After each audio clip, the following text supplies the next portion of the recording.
मधु 23 वर्षीय एक रिसेप्शनिस्ट दिल्ली में अपनी मां के साथ रहती थी। असल में वो ग्वालियर की थी, लेकिन पिछले 15 सालों से दिल्ली में ही उसकी जिंदगी कट रही थी। उसके पिता ग्वालियर में अकेले रहते थे।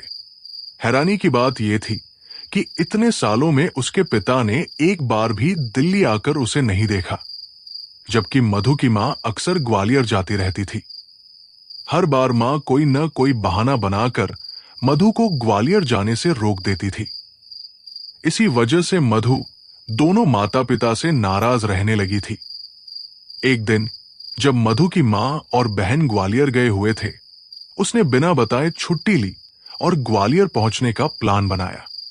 वो सोच रही थी कि सबको सरप्राइज देगी, मगर जैसे ही वो घर के दरवाजे पर पहुंची, उसकी मां का चेहरा सफेद पड़ गया, मानो किसी भूत को देख लिया हो। मां ने उसे गिड़गिड़ाकर दिल्ली लौट जाने को कहा, पर मधु अड़ गई। पापा से मिले बिना नहीं जाऊंगी। रात हो चुकी थी, लेकिन पिता का कोई अतापता नहीं था। मां बेचैनी से फोन करती रही, पर उनका नंबर अनरिस्पॉन्सिव था।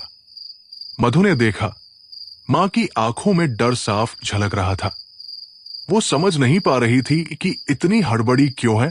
अचानक उसे चक्कर आया और वो दहलीज पर गिरकर बेहोश हो गई। बेहोशी में मधु ने सपना देखा। उसके पिता ग्वालियर किले की भूल भुलैया में फंसे हुए हैं और उसे पुकार रहे हैं। वे किले की छत तक पहुंचे तो उन्हें एक लड़की दिखी जो मधु जैसी लग रही थी। पास जाते ही वो लड़की एक डरावनी औरत में बदल गई। उसका आधा चेहरा गायब था।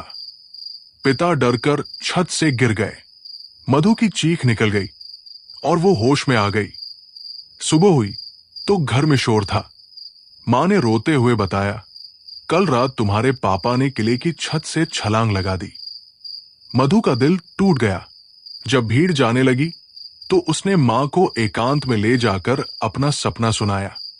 मां ने हिचकिचाते हुए एक भयानक सच बताया। जब मधु 8 साल की थी, तब उसके माता पिता उसे ग्वालियर किले घुमाने ले गए थे। भीड़ में वो खो गई और किले के निचले हिस्से में फंस गई। वहां उसने एक सफेद लहंगे वाली औरत देखी, जिसका आधा चेहरा नहीं था। औरत ने मधु के माथे पर सफेद पाउडर लगाया और वो बेहोश हो गई। अगले दिन उसे उसी जगह पाया गया जहां से उसके पिता ने छलांग लगाई थी। डॉक्टर्स ने बेहोशी का कारण नहीं समझा। तब एक पंडित ने बताया, मधु पर एक शापित आत्मा का साया है जो उसकी जान लेना चाहती है। पिता ने पंडित की सलाह मानकर अपनी जान की बलि दे दी ताकि मधु बच जाए। इसीलिए वे 15 सालों से उससे दूर रहे। मधु समझ गई कि पिता का प्यार कितना बड़ा था। वो और उसकी मां ने ग्वालियर छोड़ दिया, पर आज भी किले से जुड़ी डरावनी घटनाएं सुनाई देती हैं। क्या ये सच है या अंधविश्वास? आपको क्या लगता है? कमेंट में बताएं। अगर आपको भारत की कोई हंटेड जगह पता है तो हमें जरूर बताएं। ऐसी ही रहस्यमयी कहानियों के लिए सब्सक्राइब करें।